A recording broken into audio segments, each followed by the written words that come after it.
మీ హయాంలో గవర్నర్ ప్రసంగంలో ఇలాంటివి ఎప్పుడైనా చూసారా? ఇంతకు ముందు మిమ్మల్ని అడుగున్నాను. బట్ కాంగ్రెస్ లో నేను అడిగేది కాంగ్రెస్ టీడీపీ, అప్పట్లో కాంగ్రెస్ టీడీపీ మాత్రమే ఉన్నాయి కదా ప్రధాన ప్రతిపక్షాలుగా ఉమ్మడి ఏపీలో. మీ అనుభవాలు ఏంటండి? ఇప్పటి వరకు ఎలాంటి పాఠాలుగా ఉంటాయి? నేను ముందే చెప్పినట్లు గవర్నర్ గారి ప్రసంగంలో ప్రభుత్వ విజయాలని చెప్పారు. ఇప్పుడు ప్రభుత్వ అపజయాలు, వైఫల్యాలు నేను చెప్తాను. గవర్నర్ గారి ప్రసంగంలో ప్రభుత్వ విజయాలు చెప్పారు, గొప్ప గొప్ప గురించి. ఇప్పుడు వైఫల్యాలను చెప్తాం. వైకాపా ప్రభుత్వాన్ని రామాయణాన్ని కట్టే కొట్టే తెచ్చని 3 ముక్కల్లో చెప్పినట్టు చెప్పాలంటే, అప్పులు ఫుల్, అభివృద్ధి నిల్, సంక్షోభములో సంక్షేమం. ఒక్కదాని నుంచి ఎక్స్ప్లెయిన్ చేస్తాం.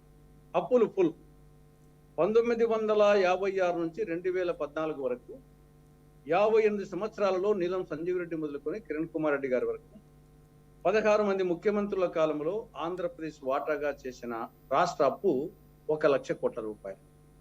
2014 నుంచి 2019 వరకు చంద్రబాబు ప్రభుత్వం చేసిన అదనపు అప్పు 1,50,000 కోట్ల రూపాయలు. 2019 నుంచి నేటి వరకు జగన్ ప్రభుత్వం చేసిన అదనపు అప్పు 8.5 లక్షల కోట్ల రూపాయలు, డైరెక్ట్ ఇండైరెక్ట్. కాబట్టి 1,00,000, 8.5 లక్షలు, 58 సంవత్సరాలు, 5 సంవత్సరాలు, 5 సంవత్సరాలు. కాబట్టి యూపీ కంటే మనకంటే యూపీ వచ్చేసి 4 రెట్లు జనాభా రీత్యా పెద్దది. ఈరోజు యూపీ అప్పు వచ్చేసి డైరెక్ట్ ఇండైరెక్ట్ కలిసి 5.5 లక్షల కోట్ల రూపాయలు, మంది వచ్చేసి 8.5, అది 10-11 లక్షల కోట్ల రూపాయలు మన రాష్ట్రం యొక్క అప్పు. ఉత్తరప్రదేశ్ది 5.5 లక్షల కోట్ల రూపాయలు. ఇది అందుకే అప్పులు ఫుల్ అన్నాను. రాష్ట్రం రుణాంధ్రప్రదేశ్ చేసింది జగన్ ప్రభుత్వం.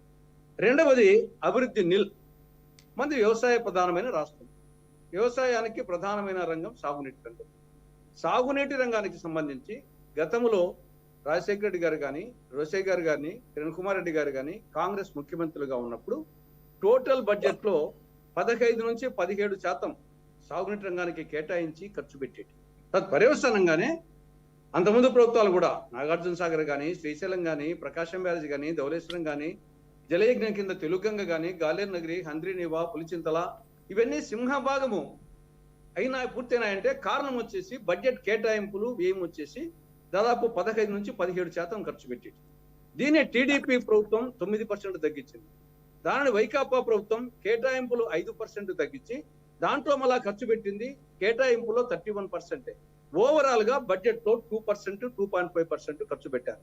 పర్యవసానంగానే గతంలో చేసింది తప్ప పెద్దగా రిజర్వాయర్స్ గతంలోనే అయిపోయినాయి కాబట్టి కొంత నీళ్లు వచ్చినాయి, శ్రీశైలంలో నీళ్లు వచ్చి. అంతకు మించి సాగునీటి రంగాన్ని టోటల్ గా నిర్లక్ష్యం చేసింది. ఆఖరికి అన్నమయ్య ప్రాజెక్టు గేటుకు వచ్చేసి మరమ్మతులకు స్కోప్ లేక అన్నమయ్య ప్రాజెక్టే కొట్టుకుపోయింది. ఇంచా ప్రాజెక్టు, గుండ్లకమ్మ, పులిచింతల, ఇవన్నీ గేట్లకు వచ్చేసి మరమ్మతులు చేస్తాక కుట్టుకుపోయిందానికి మరమ్మతులు చేయక మొత్తం ప్రాజెక్టే వచ్చేసి ధ్వంసమయ్యే పరిస్థితికి వచ్చింది. ఇది అభివృద్ధికి సంబంధించి ఒక అంశం. రెండవది రోడ్లు. అభివృద్ధికి వచ్చేసి రోడ్లు నాగరికత కానీ అభివృద్ధి కానీ ప్రధానమైన అంశం. ఎక్కడో అవసరంలా పులివెందుల నియోజకవర్గంలో వేంపల్లి టు రాయచోటి ఆయన నియోజకవర్గం, అది ఒకటి చూస్తే చాలు రోడ్ల పరిస్థితి ఏ విధంగా ఉందో భూలోకంలో యమలోకం చూస్తున్నారు ప్రయాణికులు. ఇంకా ఓవరాల్ గా రాష్ట్రంలో అనేక ప్రాంతాల్లో ఇదే పరిస్థితి. మూడవది వచ్చేసి పరిశ్రమ అభివృద్ధికి. పరిశ్రమలు వచ్చేసి రాష్ట్రంలో ఏసీబీ, జేసీబీ, పీసీబీ కల్చర్. ఏసీబీతో దాడి చేయించడం, పీసీబీలతో వచ్చేసి పొల్యూషన్ కంట్రోల్ బోర్డుతో దాడి చేయించడం, జేసీబీలతో కూల్చడం. దీని పర్యవసానంగా ఉన్నాయి కొన్ని పోయినాయి, కొత్తవి రావడం లేదు, ఉన్నాయి విస్తరించడం లేదు. ఇది ఓవరాల్ గా పరిశ్రమకు సంబంధించి. కాబట్టి అభివృద్ధికి సంబంధించి అందుకే నిల్ అన్నారు. ఇక సంక్షోభంలో సంక్షేమం, ఇది చాలా మంది ఇది కరెక్ట్ కాదనుకోవచ్చు, కానీ వాస్తవం. జగన్మోహన్ రెడ్డి గారు చెప్పినట్టు సిద్ధం సభలో 2,55,000 కోట్ల రూపాయలు మహిళల అకౌంట్లకు వేసాము చెప్పింది. నిజమే అనుకున్నాం. మరి 8.5 లక్షల కోట్ల అపెక్కపోయింది. మిగతా దాదాపు 6 లక్షల కోట్లు ఎక్కడ పోయినట్టు. కాబట్టి ఇక్కడ ఎలా ఉందంటే వైకాపా ప్రభుత్వ పనితీరు చాక్లెట్ ఇచ్చి నెక్లెస్ దొంగిలించినట్టు, మట్టి ముంత ఇచ్చి వెండి చెంబు లాక్కున్నట్లు, ఇచ్చింది కొంచెం గోరంతా, లాక్కున్నది కొండంతా. మనము బాధుడు కార్యక్రమం, రోజు బాధుడే. అనేక అంశాలు ఉన్నప్పటికీ ఒక్కసారి పెట్రోలు డీజిల్, దేశంలో పెట్రోలు డీజిల్ రేట్లు అన్ని రాష్ట్రాల కంటే హైయెస్ట్ మండలంలోనే. కారణం వచ్చేసి ఇక్కడ అడిషనల్ ఎక్సైజ్ డ్యూటీ ఇక్కడ వేశారు. కాబట్టి గతంలో ఇదే కర్ణాటక కంటే, తెలంగాణ కంటే, తమిళనాడు కంటే దాదాపు 8-10 రూపాయలు తక్కువగా ఉంది. మన ప్రభుత్వం అధికారంకి వచ్చాక ఆ మేరకు తగ్గించడమా ఇంకా తగ్గించడమా చేస్తామని చెప్పారు.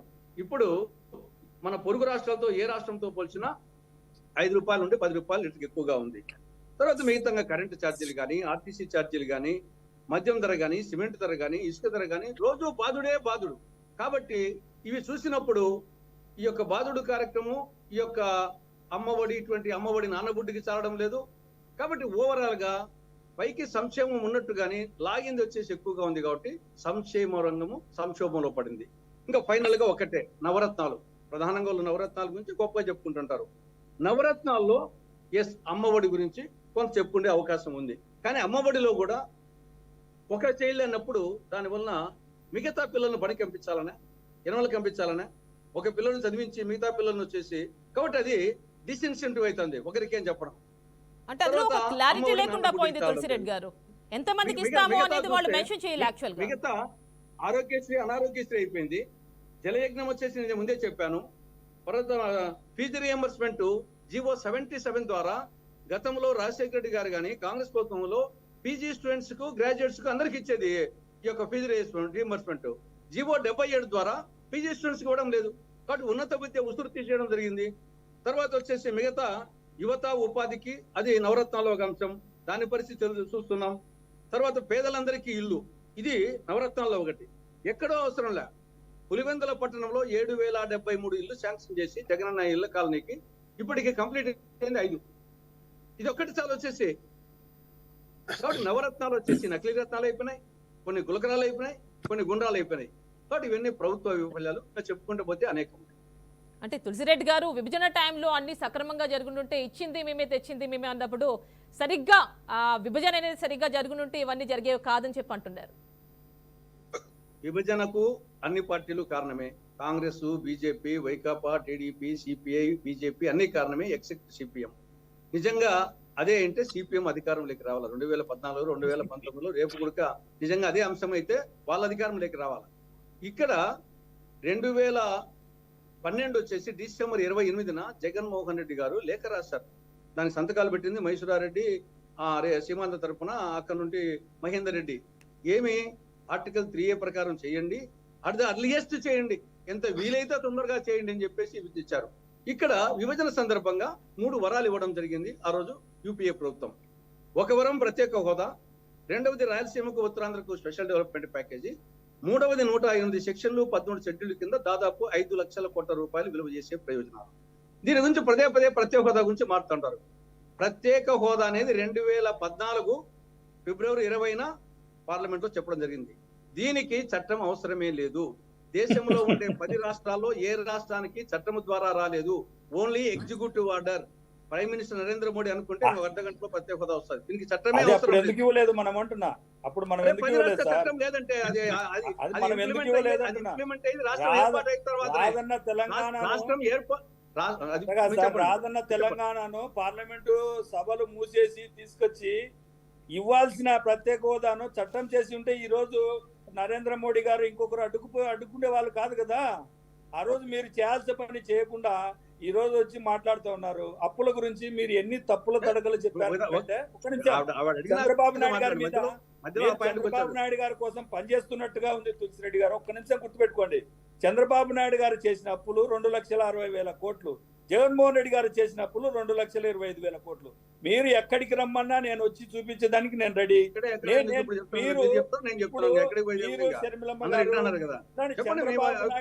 చంద్రబాబు నాయుడు గారికి అనుకూలంగా మాట్లాడడానికి వచ్చిన కాంగ్రెస్ పార్టీ పెద్దలందరికీ చెప్పేది ఏంటంటే, మీకు తెలిసిన అబద్ధాలు వల్ల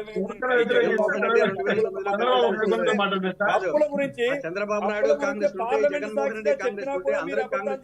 ఎలాగండి?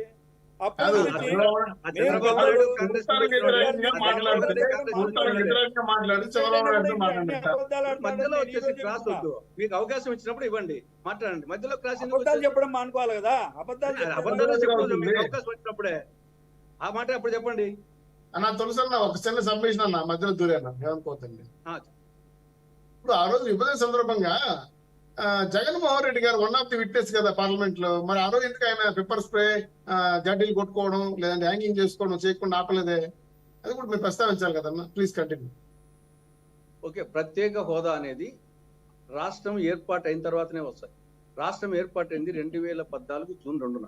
అంతకుముందు ప్రత్యేక హోదా అమలైదానికి ఆస్కారం లేదు. 2014 జూన్ 2 తర్వాత మేము అధికారంలో లేవు.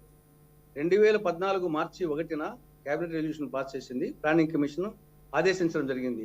అది ఇంప్లిమెంట్ చేయాల్సింది వచ్చేసి రాష్ట్రం ఏర్పడిన తర్వాత. రాష్ట్రం ఏర్పడక ముందే ఇంప్లిమెంట్ అవుతుంది. రాష్ట్రం ఏర్పాటైన నాటికి మేము అధికారంలో లేవు. ఇది ఓవరాల్ గా ప్రత్యేక హోదాకు సంబంధించింది. దానికి చట్టమూ అవసరం లేదు, ఇంప్లిమెంటేషన్ రాష్ట్రం ఏర్పాటైనాకనే ఇంప్లిమెంట్ అవుతుంది. మేము ఉన్నప్పుడు రాష్ట్రము చట్టం చేశాం, కానీ విభజన జరిగింది 2014 జూన్ 2న. మేము ఒక క్వశ్చన్ అడగచ్చా? మీకు చిత్తశుద్ధి ఉంటే సోనియా గాంధీ గారు కానీ రాహుల్ గాంధీ గారు కానీ ఎందుకు ప్రత్యేక హోదా గురించి ఇంతవరకు మాట్లాడడంలే? మీరు వస్తే అధికారంలోకి వస్తే మమ్మల్ని గెలిపిస్తే ఇవ్వాలంటున్నారు కదా. సోనియా గాంధీ గారు కానీ రాహుల్ గాంధీ గారు కానీ కాంగ్రెస్ పార్టీ పెద్దలు ఇంతవరకు ప్రత్యేక హోదా గురించి ఆంధ్రప్రదేశ్ గురించి ఎందుకు మాట్లాడడం లేదు? పార్లమెంట్ లో ఎందుకు దాని గురించి చర్చ జరపడం లేదు? వైఎస్ఆర్ కాంగ్రెస్ పార్టీ చర్చ జరిపినప్పుడు మీరు ఎందుకు దానికి సపోర్ట్ చేయడం లేదు అని అడుగుతున్నా. పార్లమెంట్ లో వైఎస్ఆర్ కాంగ్రెస్ పార్టీ ప్రత్యేక హోదా గురించి మాట్లాడినప్పుడు మీరు ఎందుకు సపోర్ట్ చేయలేదు? మీ సభ్యులు, పార్లమెంట్ సభ్యులు అయితేనేమి రాజ్యసభ సభ్యులు ఎందుకు స్పందించడం లేదు? అంటే మీరు ఇక్కడ ఎవరికి అనుకూలంగా పనిచేయడానికి వచ్చి మాట్లాడుతున్నారు తప్ప మీకు ప్రత్యేక హోదా మీద, ఈ రాష్ట్రం మీద ప్రత్యేక చిత్తశుద్ధి లేదనేది మీరు చెప్పే మాటలకు చేసే చేష్టలకు చాలా పొంతన ఉండదనే విషయం మీ ద్వారా తెలియజేస్తా ఉన్నాను. మిమ్మల్ని అడుగుతున్నా, ఎందుకు సోనియా గాంధీ గారు కానీ రాహుల్ గాంధీ గారు కానీ ఎందుకు ప్రత్యేక హోదా ఎందుకు మాట్లాడలేదు? చెప్పండి, మీ డౌట్ ఏంటి? హనుమంత్ రెడ్డి గారు ఒక్క నిమిషం. తెలుగుదేశం తేలా మేము ఓడిపోయాం. అయ్యా చౌదరి గారు, చౌదరి గారు, మీ అతి తెలివి మాటలు వద్దులే గాని కాంగ్రెస్ పార్టీని అడిగాను. కాంగ్రెస్ పార్టీ వాళ్ళు సమాధానం చెప్పని, కాంగ్రెస్ పార్టీ వాళ్ళు సమాధానం అడిగానయ్యా. చౌదరి గారు, మీరు చెప్తుండే సమాధానం,